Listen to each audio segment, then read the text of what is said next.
If I had to ask, who is the perfect Warframe? A lot of people in the comments would have various different answers. Of course, some might see the same frame as the perfect frame, but what actually determines a perfect frame in your eyes? What's good, folks? It's Nightmare Frame here with a new Warframe video because it's content. We gotta make some content. So whenever I'm streaming, by the way, you should come check me out on twitch.tv/KNightmareFrame with a 3, because someone else took the name. I'm usually streaming. People always ask me, what are these numbers on your Warframes? Like, what do they mean? Do they mean like the best Warframes ever? They literally mean frames that I pick when I want to turn off my brain. They're not like the end-all be-all, you must only use these Warframes type of thing. No, they're not. These are just the frames I'm comfortable with. And of course, loadout slots that I want to just click on right away without even searching for it. When it comes to Vault, I don't have a problem. I swear to you, it's just, it's normal. This is perfectly normal for every like Warframe player. But who actually is the perfect Warframe in my eyes? Well, it's Johnny Sins here. Now, for those wondering, why would you call Guss Johnny Sins? Because he's literally everything. He's a doctor. He's an astronaut. He's that teacher. He's that everything guy. And this is why I think Guss is literally the perfect Warframe. All of his abilities are so synergistic with one another. His first 3 abilities affect his 4th ability, and his 4th ability also affects the other 3 abilities. The 2 synergizes with the 1 synergizes with the 3 synergizes with the 4. You get what I'm saying? It's just so good. Usually, you would see Warframes with horrible animations. For example, Necros, Mirage. Her 4th ability really sucks when it comes to animation speed. Quite a few frames suffer from letting animation shine. And then when you look at those frames, they either run natural talent on their build or slot in 2 amber shards just to improve their animation speed. But Guss doesn't have to worry about that because currently he is the only Warframe in the game that gives himself casting speed with his 4th ability. That's insane.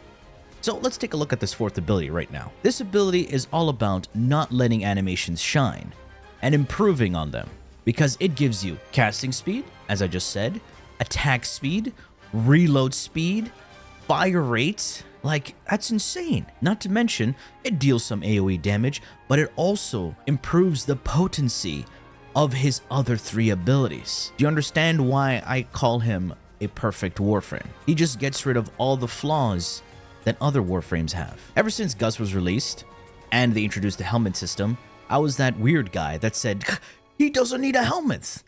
He's just too good. And it's true. When it comes to the loadout slots, this is my first loadout slot, the non-Helminth Guss. Yes, I do have an entire Guss video where I go in depth about his kit, and they do have Helminth builds in those. Literally the same frame, Guss Prime and Guss, same Warframe. But I'm going to talk about this specific build here today. And yes, this is a min-max Guss build, having all the little things that he needs to make his entire kit shine. Alright, let's talk about Guss's mechanic, which also is part of his passive. If you look on the bottom right corner, you do see that little meter there. That's the Redline meter. Whatever kinetic energy that you build up from walking, sprinting, or even using his Mach Rush, that builds up the Redline meter.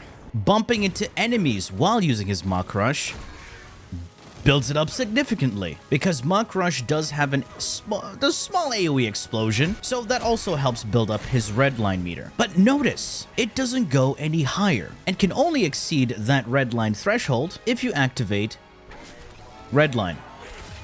Now, there's a percentage there, and this percentage is going down gradually. So if you're not doing anything, taking damage, or even just standing still, nothing happens. So you always have to keep on the move. And this is the one thing that people really hate, right? It's like, oh, I have to move around all the time, bump my, smash my face into the wall. I hate this Warframe. He sucks. Weird Warframe players.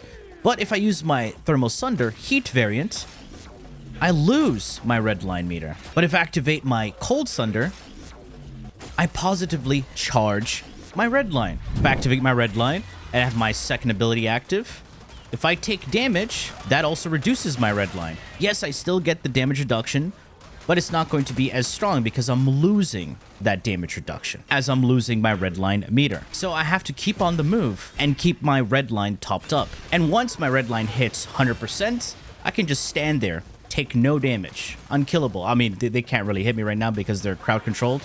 But yes, I'm unkillable now, and I'm immune to every type of IPS damage, that's impact, puncture, slash. I'm immune to heat damage, immune to cold damage, and immune to blast damage. But if I get hit with electric, toxin, magnetic, and gas, then yeah, I'm vulnerable. But here's a nice tip I would like to share with you. Remember what I showed and said? That if you use your Heat Sunder, you lose Redline. But what if I tell you you can build up your Redline, positively charge Redline, by using the Heat Sunder? And it's not a hack, or it's not a exploit or anything like that. It's just by counteracting a certain mechanic. So think of it like this. Remember, if you mod for, let's say, Blind Rage or Transient Fortitude, you know, corrupted mods. One reduces your duration and the other your efficiency. But if you put mods that add on to that negative stat, you're counteracting it quite a bit. For example, Transient Fortitude and Prime Continuity. Yes, you lose some duration, but you're counteracting that duration loss with Prime Continuity. So I can use my Heat Sunder, which functions like a corrupted mod, giving me damage, but reducing my Redline. But I can also use my Mach Rush, which positively charges my Redline. Let me show you how this works. As you can see, I'm positively charging my Redline meter, right? If I use my Heat Sunder, I lose my Redline. But watch this. It's going up while also using Heat Sunder. Pretty good, right? So this way you can maintain your DPS while also charging up your Redline. So you don't have to wait for it to fully charge before you can start dealing damage. And now that it's fully charged, I can just spam my Heat Sunder like crazy and wipe out the enemies. At the same time, when you combine your cold and heat, you can armor strip. And now I'm dealing even more damage. Because when you activate Redline, you increase the potency and damage of the Heat Sunder. And the more you apply the Heat Sunder, the more it scales in damage. And the heat status effect scales even more when you apply more heat procs to it. And here's another nifty mechanic for those who don't know. Activating Cold Sunder and then Heat will push enemies away. But if you activate Heat on enemies and then use Cold, you will pull in enemies. Very nice push and pull mechanic. But what if I tell you you don't have to cast both versions of Thermal Sunder to get the push and pull mechanic? So you just have to apply a status effect on enemies for you to get the push and pull. So right now, these guys have heat. If I activate cold, I pull them in. If I use my epitaph that has cold and use heat, I can push them back. And this also works at full Redline, because if you're at full Redline and apply cold on enemies or heat on enemies, you can armor strip them without casting your ability twice. Now, if you ever use the mod Archon Vitality, that mod will double your heat damage. But then you'll see people saying, oh, but when you use your cold and then heat, you get blast. So that Archon mod doesn't do anything. It does. It actually improves on the damage, believe it or not. So the heat application that you apply applies twice. And for those who don't know, Heat Sunder and Cold Sunder leave a ring of damage that deals damage over time. And that applies to the enemies and is affected by Archon Vitality. At the same time, there's a thing called Blast Inherits, where applying a certain amount of procs from other sources will increase the damage. This was showcased pretty well with Dystopia when he took Guss and the Gaze kit gun versus level 9k. Something called Heat Inherit, where your heat damage and heat DOT will scale off the first applied heat proc. And that first applied heat proc needs to be a very massive heat proc, while also having a faction multiplier. You can get faction multipliers from various sources. Your relay buff, which gives you that 25% damage bonus, is a faction multiplier. Roar is a faction multiplier. Faction mods and Rivens are all faction multipliers. And yes, they greatly boost the damage of your abilities that deal damage and damage over time. Secondary weapons have the highest heat damage multiplier, and this of course increases the damage of your heat inherent damage over time. You can also do this with a primary, something like the Ogress. With Nightwatch Napalm, it makes Ogress into a massive heat primer because it leaves a patch of fire. And of course, I do have heat damage here, and Nightwatch Napalm scales off the heat damage coming from Hellfire. As you can see, we have heat damage, viral, and our faction damage mod. The Epitaph will give you armor strip because it applies cold. While at the same time, you can also get some heat inherit and blast inherit with the Epitaph. The Epitaph will offer even more damage scaling and more versatility, while the while the Ogress gives you just pure heat inherit. So yeah, here you go. You can prime them with your Epitaph and get the armor strip. You saw how that was just insanely good with just one click. We got armor strip and they just died. And these are steel path enemy units, by the way.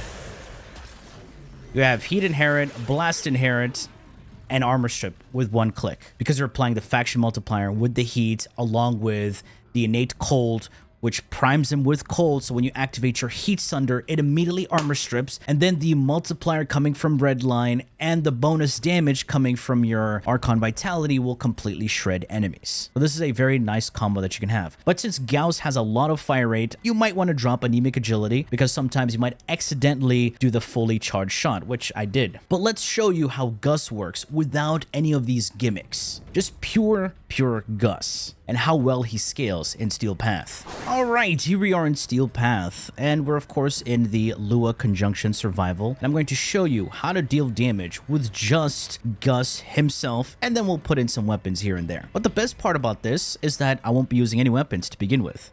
Yes, I'm in my scanner right now. When the enemies spawn, we're going to activate our second, fourth ability. There you go. Activate my third with heat. And notice, we're already going to start wiping the enemies early on. These guys are already dead.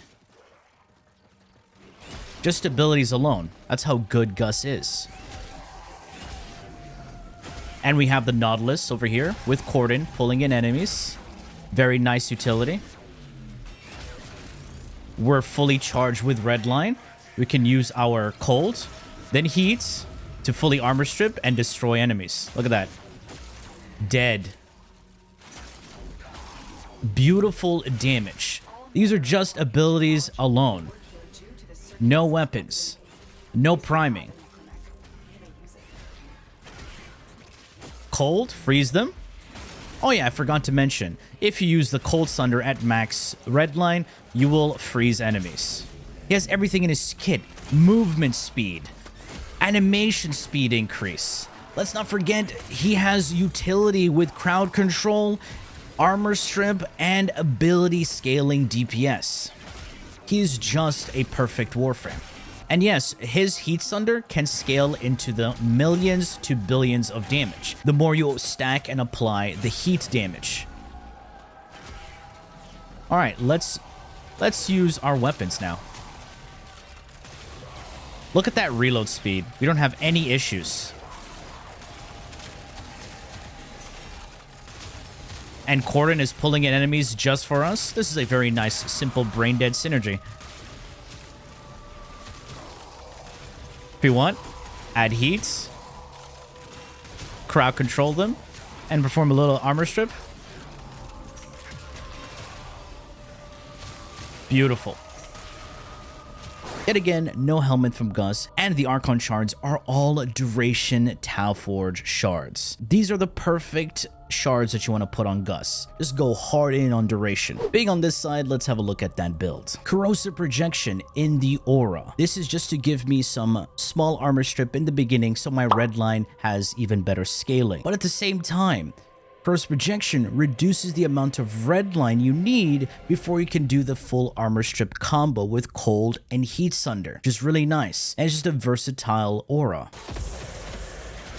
You see, I'm not full Redline, and I was able to strip them. That's thanks to corrosive projection. Pretty nice, right? So this is why we also use corrosive projection. So you get that early armor strip. So they're primed with all that heat. Activate your thermal Sunder. Boom. Range at 250%. All of this range is to increase the radius on my thermal Sunder, which is increased to 30 meters, which is huge. And that's thanks to a rank 4 overextended, Stretch, and Augur Reach. Notice I don't have a max overextended, because if I did max this, I would go to 99%, and I don't want that. I just want to be at base strength as much as possible. And I'm counteracting this negative strength with Umbral Intensify and Power Drift. Otherwise, you can go with Transient Fortitude and try to fiddle around, but I didn't want to do that. Duration is only with Primed Continuity, and of course, the Tauforge shards. All of that is giving me duration. Without that mod, I have 175%. Just not bad as well, but get that Prime Continuity and those Tauforge shards, pretty juicy duration. With 230%, I get 69 seconds, nice, on Redline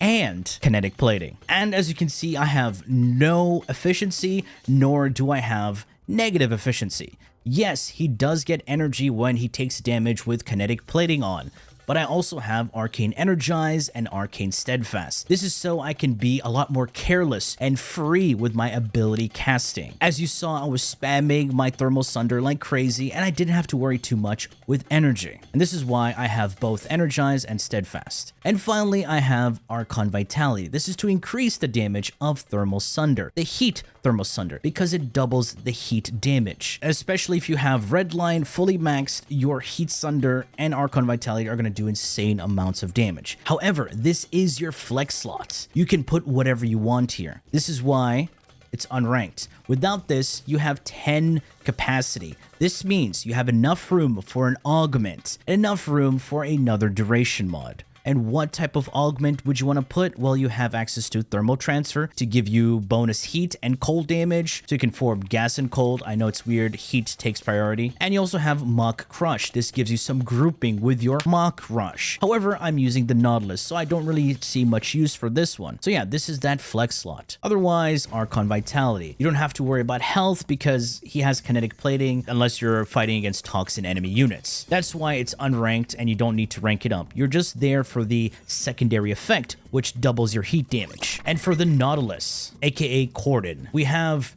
Cordon. This is to group up enemies, and when you pair Cordon up with Manifold Bond, reduces the duration of Cordon. So all you have to do is kill enemies applied with 3 or more status effects, and it reduces the duration of Cordon, so it can do the radial suck a lot more frequently. Assault mode and Guardian, very nice to have, but of course, this is for other Warframes. Guss doesn't really need this because his passive gives him a lot of shield regeneration. So this is like for any type of Warframe. But I also have Mystic Bond, which pairs really well with Arcane Steadfast. If you want to know more about this synergy, go check out my Gyre Nuke video, where I use Steadfast and Mystic Bond for infinite amount of energy, and you don't even have to lose anything. And the weapon really doesn't matter, just use whatever weapon you want, but this is my semi-primer, where it just has Virulent Heat. Very simple. This is the Moxie's Good Touch. It is a Gaze kit gun, built from the Gaze, Splat, and Haymaker. Gaze has innate radiation, and it also gives you Puncture. And when Puncture procs, that's free crit, and it's modded for Raw Corrosive here. My base damage from Merciless, and of course Galvanized Shot. It has Pack Seeker, which gives you insane damage scaling, especially when they're grouped up with Cordon. You shoot ahead, all of those little seeking projectiles will hit enemies close by. Anyway, folks, that has been it for me. I do hope you enjoyed and learned something from this Guss video, aka Johnny Sins. Please do feel free to leave a like, share, and subscribe for more Warframe content, streams, and so much more. Do refer to the description. Thanks for watching, and as always, peace.